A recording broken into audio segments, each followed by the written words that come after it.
మీ ప్రభుత్వం పోయి కలిసి రేపే వచ్చినట్టు మాట్లాడినరు. ఏది సైనిక్ స్కూల్ సరే వరంగల్ కాదు, ఇక్కడ బొల్లారంలో పెడతాం, కంటోన్మెంట్లో పెడతామని చెప్పారు. సరే ఎక్కడో దగ్గర వస్తుందా పిల్లలు చదువుకోవడానికి కదా అనుకోను. ఇప్పటి వరకు 16 నెలల దానిపైన ఒక్క అడుగు కూడా ముందుకెళ్ళలేదు.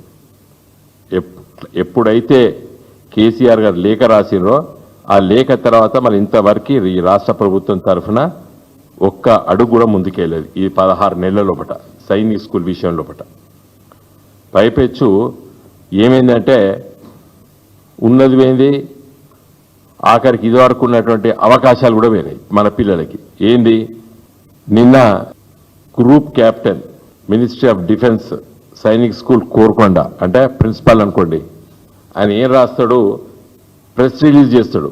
Clarification on eligibility for home state category admission to Sainik schools Korukonda and Kalikiri for candidates from Telangana state అని చేంజ్ చెప్తాడు. తెలంగాణలకి లోకల్ కోటా లేదు, 67% సీట్లు 2 తెలుగు రాష్ట్రాలకు ఉండే కోరుకొండ స్కూలు కలికిరి స్కూల్స్ లోపట.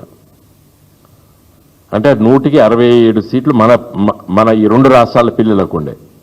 ఇప్పుడు తెలంగాణ పిల్లలకు బంద్ అవుతాయి. ఈ 67% కేవలం ఆంధ్రప్రదేశ్ పిల్లలకే పోతాయి.